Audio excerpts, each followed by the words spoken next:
I used to always wonder what life was really all about. As a young guy in a small community, I used to wander around the community and think, what's the reason? Why is the reason why we're here? There was many nights where I used to walk around in our community, and there'd be like a full moon. 15, 16, 17 years old, just coming and going as I pleased. But yet, I still didn't drink or do drugs at this time. Because I had certain people I looked up to, but I'll speak on that a little more. So when I was a young guy walking around, looking at the full moon, thinking, man, there has to be some more to life than this, than just all of this and what's going on and what I'm seeing. So through this process as I was growing up, I kind of just looked for God, but didn't believe in God, kind of back and forth. I wasn't sure about life. So when I was going to grade 11 and grade 12 in L'Orange, I just said, forget God, forget everything.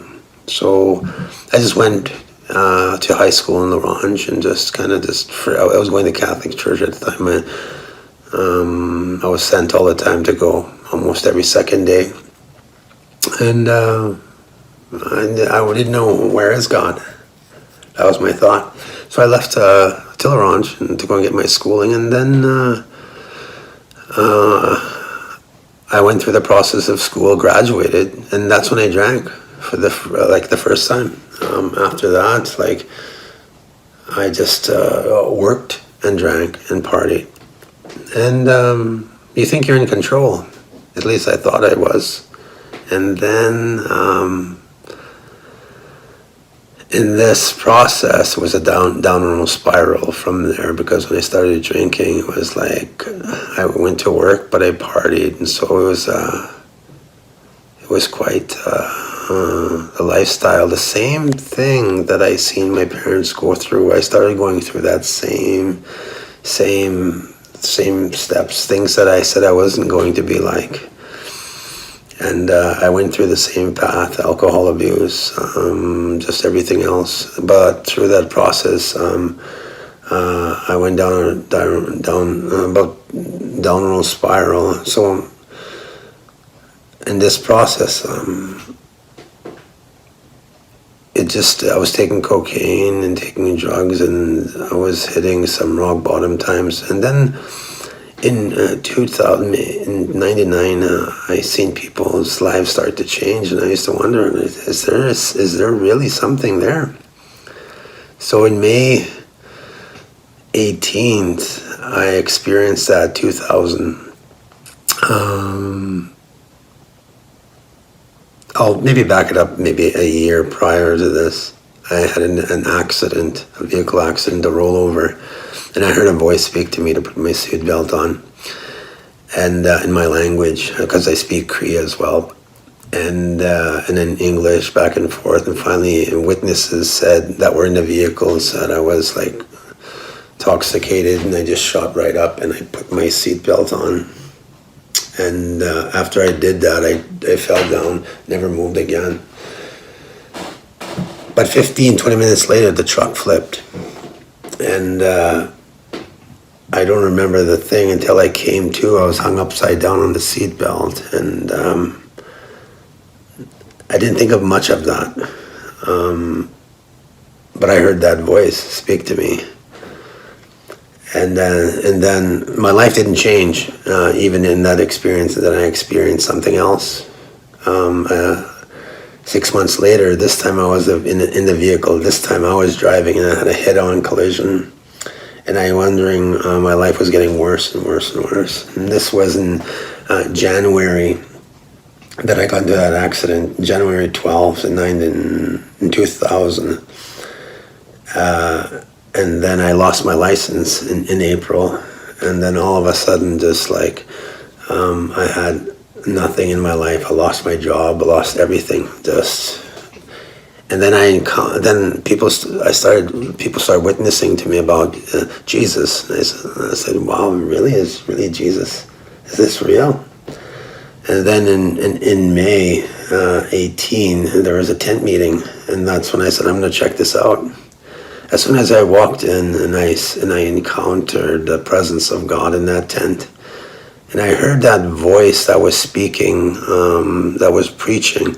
And that's the guy I used to turn off on the radio, and I used to really come against Christianity. But when I walked in there, and I was feeling the presence of God, and I was just overwhelmed with the love of God. It was so amazing. It was just like I didn't know what was happening to me. I had a lump in my throat. Tears are coming down my face for about, I don't know, the whole time I was there. But about 3 days that happened. I realized I was encountering. I didn't know at the time, but it was the Holy Spirit. And then at the end, the guy said, who wants to accept Jesus? And I wasn't ashamed at all. I just got up and I went straight towards the altar. But I bit the dust halfway there because I felt this power in my life at that time touch me. And he put my hands on my shoulder. The minister came where I was on the ground and said, well, you want to receive Jesus in your life?